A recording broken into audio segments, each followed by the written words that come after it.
Hello and welcome. You are listening to On Show, the Louvre Abu Dhabi podcast that takes you on a tour. For this new episode, we're taking you to 17th and 18th century France, to the beating heart of French monarchy. It is not only a house for the kings, a site attracting millions of visitors each year, and a palace that inspired Sofia Coppola's movie Marie Antoinette. It is also a place of wonder and exchanges since its construction during the 17th century. You may have guessed it, today we're taking you to the Palace of Versailles. I am Marine Botton, acting Senior Interpretation and Mediation Officer at the Louvre Abu Dhabi, and with the curators of the exhibition Versailles and the World, we will discover how the palace was an open house welcoming a world of international visitors, such as ambassadors, scientists, artists or merchants, and even the common people, and the role it played to position the French monarchy at the forefront of the diplomatic, scientific and artistic scenes of the time. For this special tour, I have the pleasure to be with Hélène Delalex and Bertrand Rondot, curators of the exhibition. Hélène Delalex, Bertrand Rondot, thank you very much for being here with us today. It's really a pleasure to visit this new exhibition, Versailles and the World, with you both. So Hélène, you're a heritage curator, and Bertrand, chief heritage curator, both at the Department of Furniture and Decorative Art of the Musée National de Versailles et Trianon. So Versailles is like a second home for you both. But to set the scene a little bit for us, how would you describe in a few words the Palace of Versailles for someone who never visited it? The Palace of Versailles is a huge building. It's one of the largest palaces in the world, I would say. But it's not only that, but it's an amazing place for its beautiful architecture, its gardens. And it has always fascinated the public, the visitors, and not only the French. And for the good reason that Versailles was a public place, a public palace that was the wish, the will of Louis XIV. And since its construction, it was open to everybody. No condition of richness or social level to visit Versailles. It was really open to all, and that's what makes it also so single, so peculiar in Europe and the whole world. That's wonderful. So in the exhibition, which time frame are we talking about? Yes, we display works of art till the mid-17th century, in the reign of Louis XIV, till the end of the 18th century at the eve of French Revolution. And the title of the exhibition is Versailles and the World. To have a bit of context, what was the place of the Kingdom of France at the time in the world? The influence of France at that time in the 18th century and during the reign of Louis XIV and Louis XV is incomparable. France is at the time the first military power in Europe, but somehow it sets the tone for the arts, for literature, for arts to live in the French way, à la française, and it's in its decorative art and fashion, for example. So, Hélène, we are in the very first room of the exhibition, and it's quite a bold room, quite a statement. What was the intention for this introduction room? Yes, so when the visitor will enter in this exhibition, they discover this great film, and the room is ornated with multiple mirrors, which evoking the famous halls of mirror, and the film plays with the reflection of mirrors.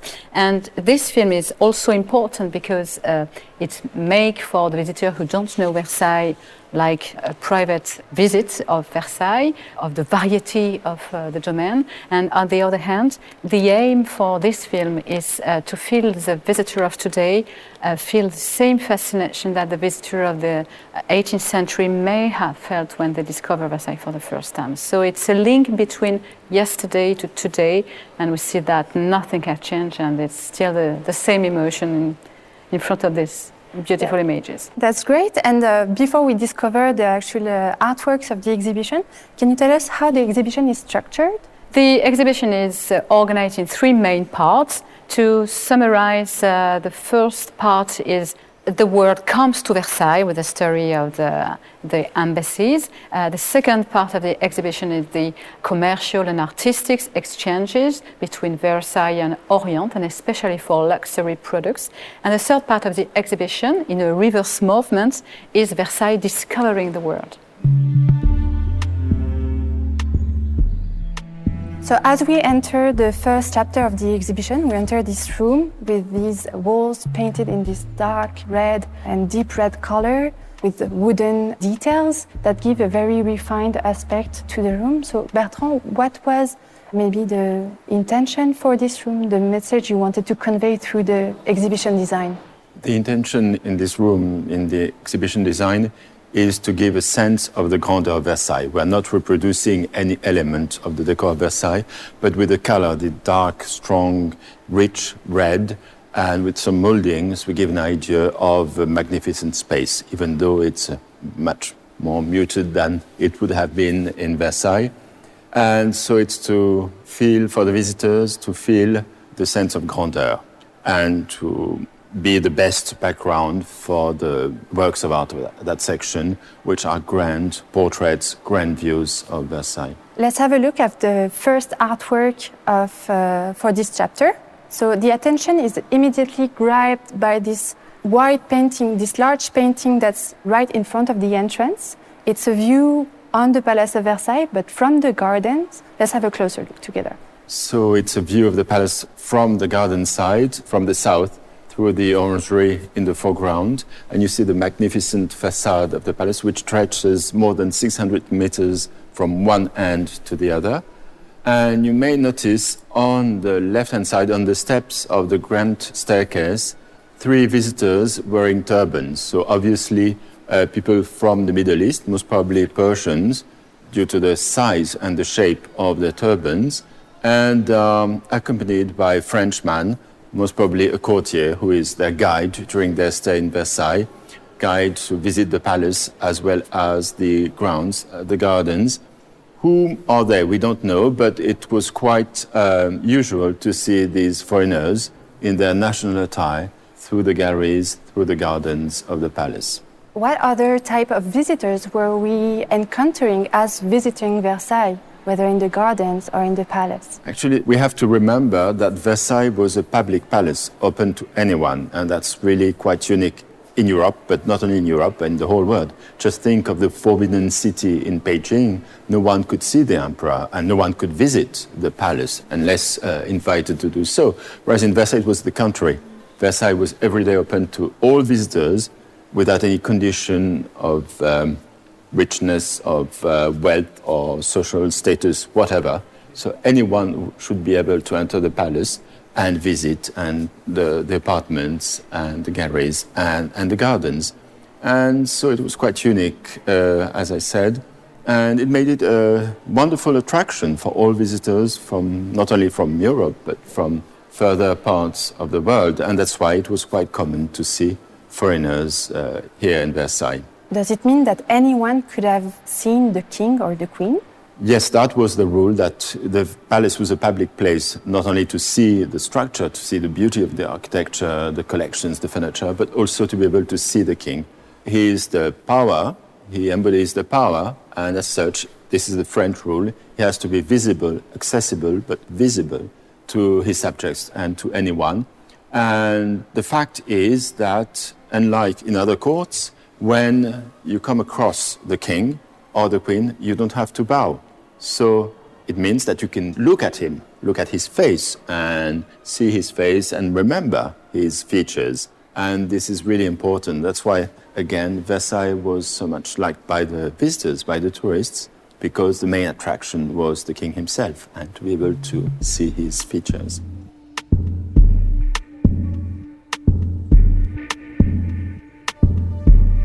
I would like now to turn to our right and discover a quite astonishing piece. Yes, this impressive model is the largest staircase that leads to the king's great apartment, that leads to the throne room and then to the halls of mirrors. And it was quickly called the staircase of ambassadors because it was reserved for great processions of embassies from all over the world. And you see at the first floor, the paintings represent the 4 parts of the world, the most prestigious nations of the world, which were painted here by Charles Lebrun. And just near this model, we have sketches of the painter. And it gives the idea that when the ambassadors goes up, they were welcomed by the most prestigious nations on the world. Today we have a pretty fair idea of what can be a reception for head of states or ambassadors in our modern countries. Do we know exactly what was the etiquette or the ceremonies for ambassadors back in those days? There were 2 etiquettes, actually. One etiquette was for the European ambassadors who were staying in Paris with a proper embassy in Paris, and they were received on simpler standard because they were received for their ceremonial audience in the king's bedchamber. And because there was no need for the king, neither for the king nor for the ambassador to impress the other part, because in Europe, countries knew each other. Whereas for embassies coming from non-European countries, which are no permanent embassy in Paris, obviously, then the etiquette, the protocol was much grander. Then it was to honor and impress the ambassador, and that the impression brought back to the sovereign far away that these embassies were received in the Hall of Mirrors, or mainly in the throne room and sometimes eventually in the Hall of Mirrors. And that's why they had to climb this grand staircase, which was really for these grand ceremonies. And are we aware of some famous faux pas in that protocol in history? Actually, more than faux pas, we're aware of adaptations of the protocol to the requests, to the demands, to the habits of the other part. And for example, the Persian ambassador in 1715 requested that the standard of Persia would be carried throughout the ceremony, the processions, when arriving in Versailles, which is not done, actually. But Louis XIV agreed because it was to honor the Shah of Persia. So we see in all these visits, every time a negotiation between the French part and the other part, so to make the visit as grand as possible and as fruitful for each part to honor these traditions on both sides. So before we meet maybe some of these ambassadors, I would like to continue and take to the left to discover another masterpiece of the exhibition. So we're looking at a set of prints that are depicting scenes from a very special time in the court of Louis XIV. Can you tell us more about it? Yes, we are presenting here this unique and quite exceptional work of art. It's 6 plates from the Louis XIV personal painting book, embellished with gold and silver. And for the history, Louis XIV gave this grand carousel in 1662 in honor of the birth of his son, the Grand Dauphin. And he gave this grand carousel. And it was the most dazzling equestrian feast in the Ancien Régime that we couldn't imagine. And on the one hand, this work of art is very interesting because in France, before carousel, the tradition, it was like a total spectacle with fireworks, with presentation of exotic beasts, with processions. And Louis XIV decided to draw inspiration from the Arab horses riding tradition. And this tradition gave to the horses a sublimated and poetic place. So Louis XIV decided to only keep the horses in this great carousel. And we see here in these plates the extraordinary luxury of the harness of the horses. And on the other hand, what is really important for us is the theme of this grand carousel, because it's on the 5 parts of the world, means the most prestigious nations of the world. And you see each nation is symbolized by a color, a precious stone, an astre. And you see, for example, the Roman Empire with the color red and the diamond, the Persians with the color pink and the ruby, the Turkish man with the pierre turquoise and the color blue, the Indians with the pearls, and the American quadrille, which is the most strange because the continent was not also really known at that time. Thank you very much. Let's now discover the third room for this chapter.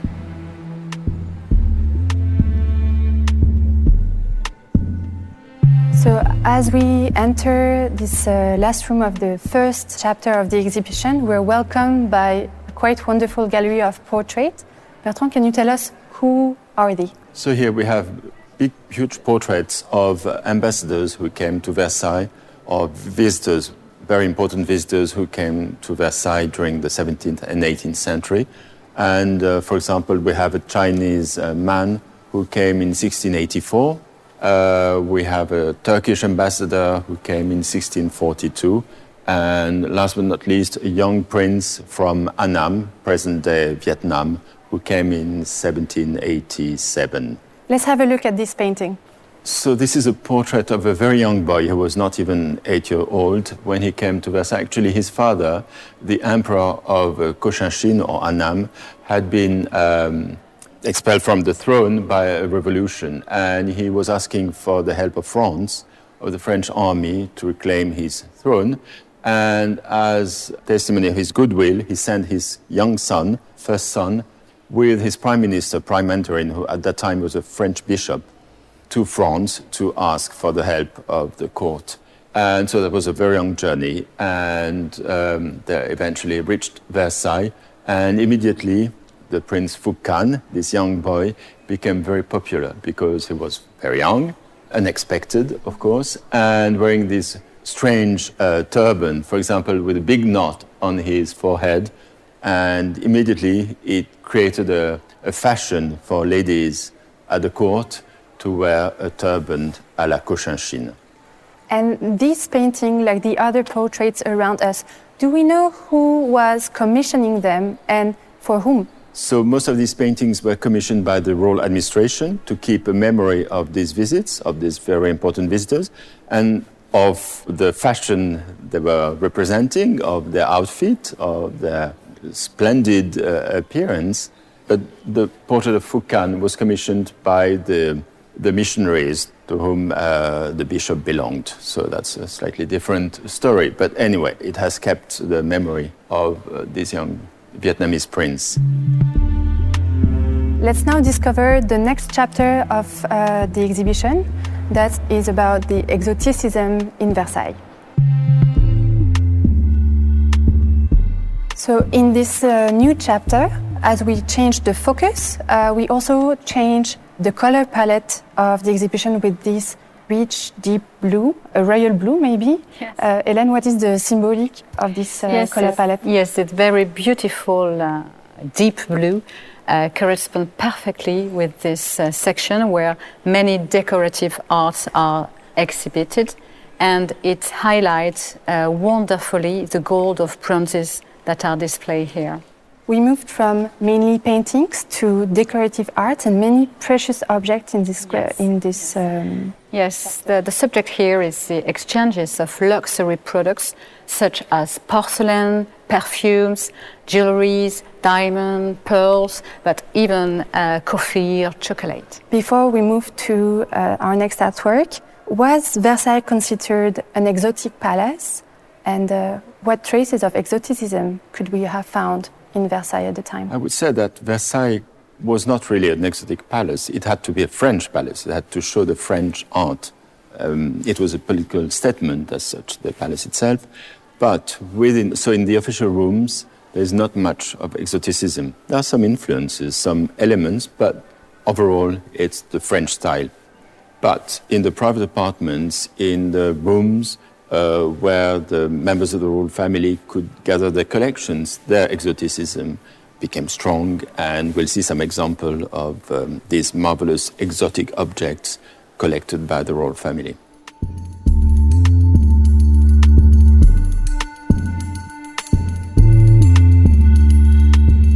So let's now turn to this spectacular candelabra to our right-hand side. Hélène, why is it an exceptional piece? Yes, we are exhibiting here this fabulous masterpiece, like the reclining camel fire dog just next. And these two works of art comes from the Turkish cabinets in royal residences, the one for the Comte d'Artois, brother of Louis XVI, and from the Turkish cabinet of the Queen Marie Antoinette.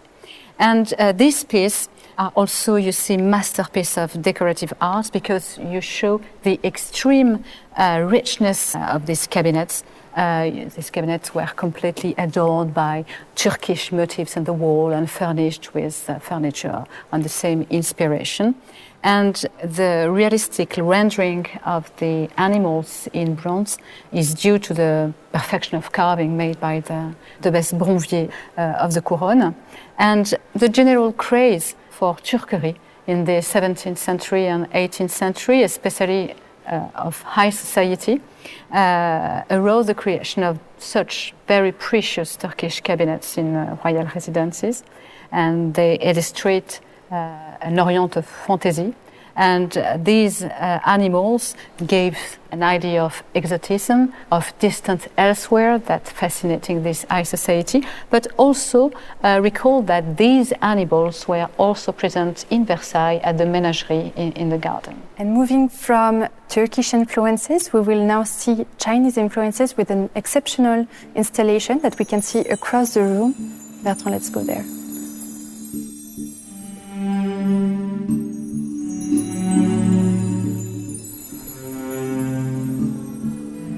Can you describe this wonderful room for us? Yes, I believe this is one of the most stunning parts of the exhibition because not only have we paintings on the walls, but are inserted into the boiserie, to the decor of the room, as it was in Versailles. Actually, this room doesn't exist anymore in Versailles since the 18th century, but we have kept the drawings made by the architect for the model of the wood paneling, and we have blown up this design to scale 1, this drawing to scale 1, to be able to insert the real paintings for this Chinese cabinet of Majenska. The wife of Louis XV was a painter herself, and she wanted to decorate this cabinet with her own paintings. She was helped by a team of painters, of professional painters, but the hand of the Queen is there.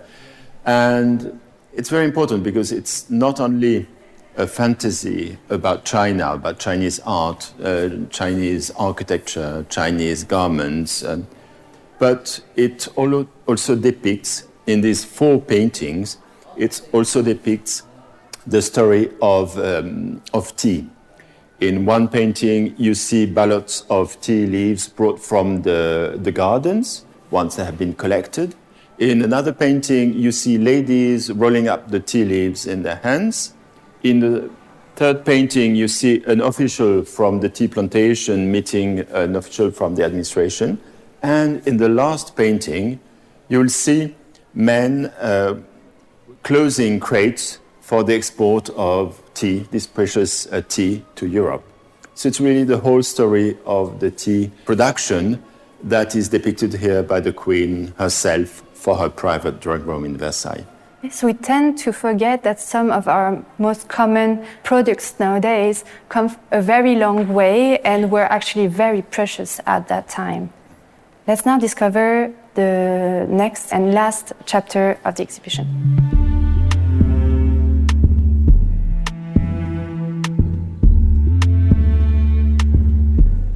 So under the reign of Louis XIV, the power became aware of the strategic issue to launch a real scientific policy. So Louis XIV launched a real scientific policy, and it was the creation in 1666 of the Great Royal Science Academy. And he gathered all the most prestigious scientists in Europe. This new academy launched researches about botany, zoology, geography, astronomy that has changed the world. And it is really important for visitors to understand that Louis XIV wanted to add to the military, to the artistic glory, he wanted to be the most modern sovereign of his time. And what means modern? Modern means know of the world, awareness, openness to the world at that time. And this chapter is called Between Earth and Sky, Discovering the World. What type of discovery are we talking about? We are talking about discoveries about botany, about astronomy, about zoology. It was a great period of research with a link between the scientist and the power. As we enter this new chapter and we discover also the change of exhibition design and color palette with this pale green, we're actually welcomed by a large painting of a pineapple, but not any pineapple. It is actually the first. Yeah, the first and very famous first pineapple of the Potager du Roi in Versailles. And for visitors, it's really important to discover another image of Versailles and to understand that at that time, Versailles becomes like a little microcosm of the world, gathering and studying in the heart of its domain.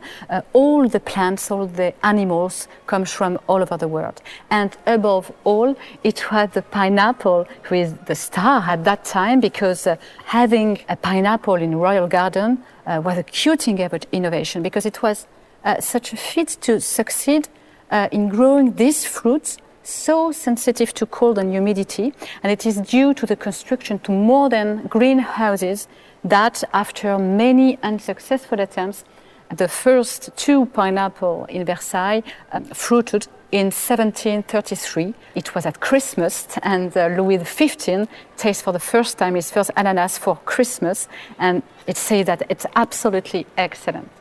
And this fruit creates like an ananas mania, because you see it's very strange, very exuberant fruit, and we know that it was also called King of Fruits because of its perfect oval shape, like a head, of its golden color, of its like a crown of leaves above the head. So it influenced very much the decorative art. But this painting, you know, it's like a portrait of an ananas, a real portrait, and it was Jean-Baptiste Oudry, the famous painter of the king, who drew this portrait. And this was a painting that Marie Antoinette liked very much, since she hung up in her golden cabinet, the most precious cabinet of her private apartment. And this painting is actually hanged in this room on the outer wall of a pavilion that's taking the center of the gallery. So let's have a closer look at this pavilion. Yes, so one of the most successful sections in terms of scenography is this evocation of the central living room of the famous menagerie that has disappeared today. Menagerie means zoo, right? Yes, yes. It was considered as the first zoo in the world.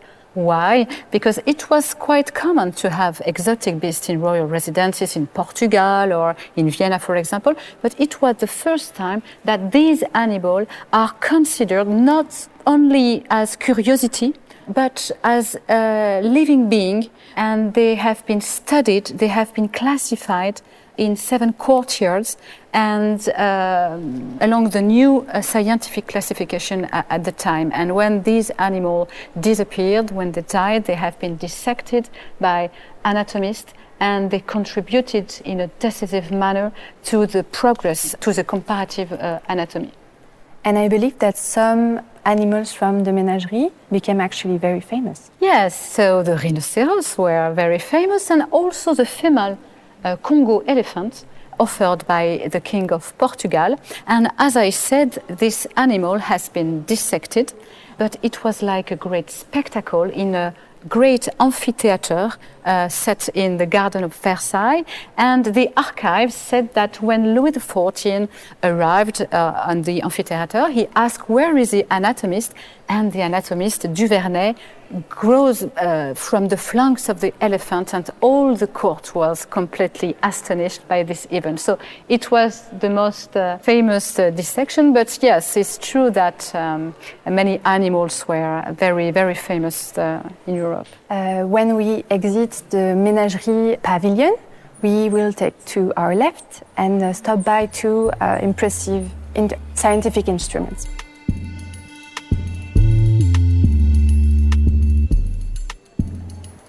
If we follow the wall on our right side, there is these 2 very tall scientific instruments. The top part is made of a metallic sheet that's octagonal shape with a lot of engravings. What are they used for? Yes, this is two masterpieces that we present here. And this is a very, very rich scientific instruments created by the new Royal Science Academy created by Louis XIV in 1666. And the one show the movement of the planets according to the Copernicus system, and the other the mechanics of solar and lunar eclipse, and without the aid of the table of calculation. So it was like a revolution for the astronomer to have such instruments. And on each side of this showcase, we find two other showcases with manuscripts and drawings. Yes, this is an important section of Versailles going out to the world, because we know that in the second half of the 17th century, and especially in China, the European astronomers and moreover the French astronomers were required to lead astronomy in the Eastern countries.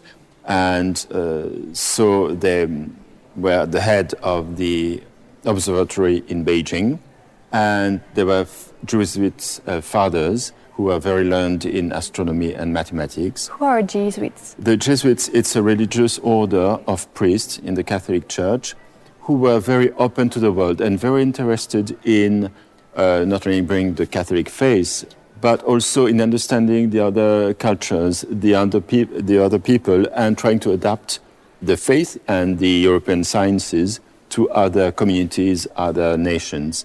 And that's why they were so successful in China. And it's interesting that on their way to China, they had to stop. They were on the ships of the French ambassador to Siam, present-day Thailand. So they had to stay for several months in Siam, where they did observations with the king of Siam, Phra Narai. And then they became very popular in Siam as well. And Phra Narai built an observatory for them in Lopburi, the summer capital of the kingdom. And we have a beautiful drawing showing this observatory for the Jesuit astronomers. Let's now turn to one of our last artwork for this tour. As we turn our back to the showcase dedicated to the scientific instrument and observatories, we're facing this large painting showing three men in an interior. Yes, in the library of the king. And they're looking closely at a very wide map. So let's have a look.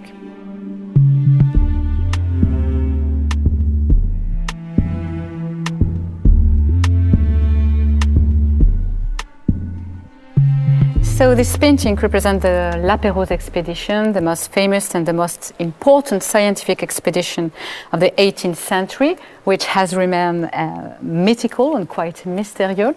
And you see, as you said, we are in the library of the interior apartment of King Louis XVI in Versailles.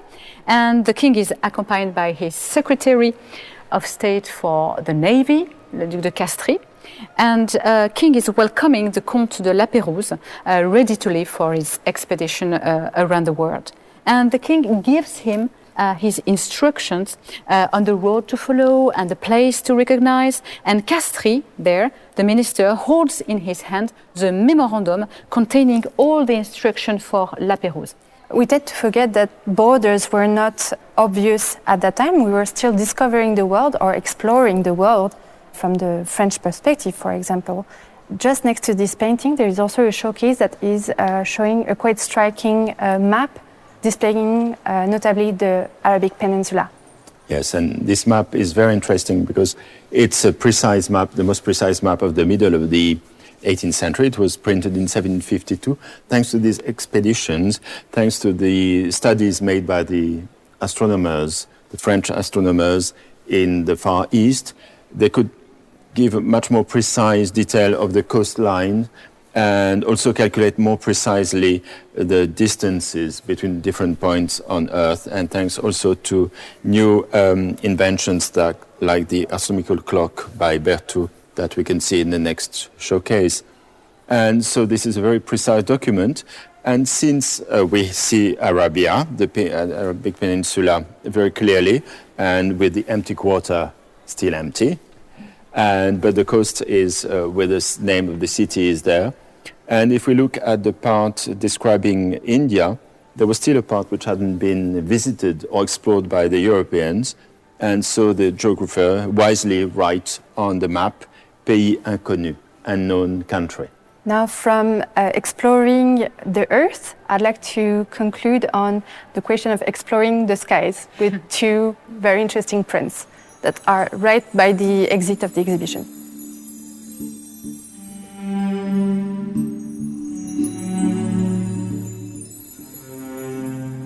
So this print recalls the first hot air balloon flight that took place in Versailles in 1783.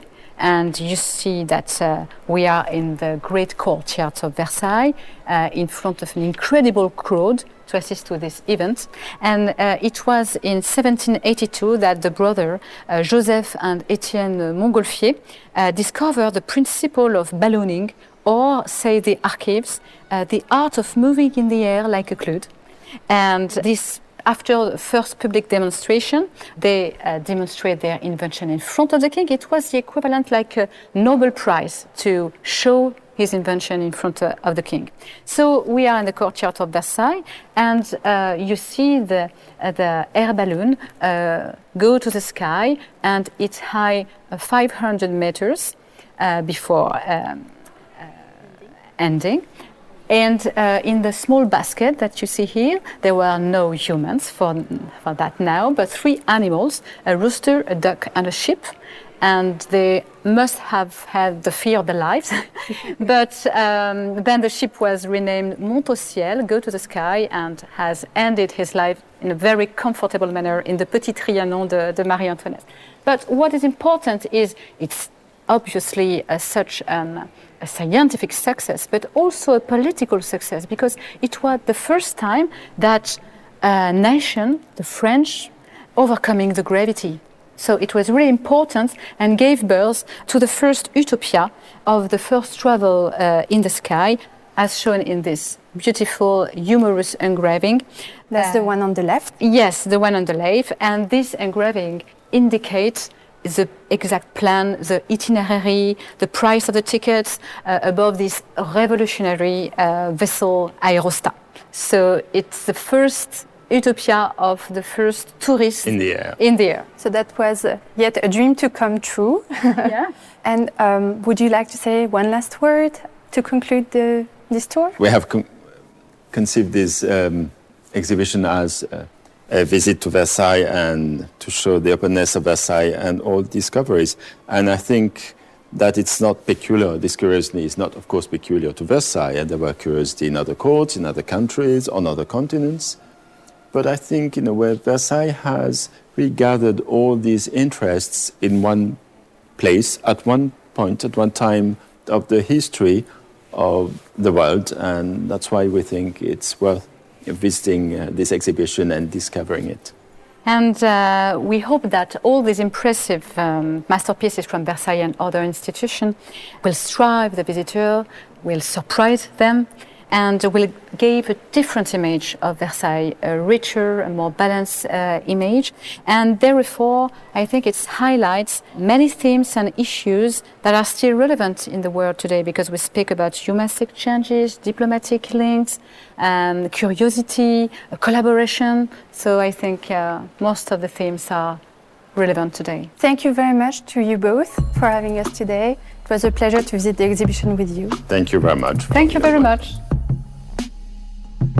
You can visit the exhibition Versailles and the World in Louvre Abu Dhabi from the 26th of January until the 4th of June 2022. This podcast episode was produced by Louvre Abu Dhabi. Our warm thanks go to Hélène Delalex and Bertrand Rondot for their participation, and France Museum team for their support. Preparation by Amin Khadshash and myself, Marine Botton. Recording by Richard Hagen. Post-production, music and mix by Making Waves. This podcast episode is also available in Arabic and French on the Louvre Abu Dhabi mobile app and our website, louvreabudhabi.ae. Thank you for listening. Stay tuned for our next episodes.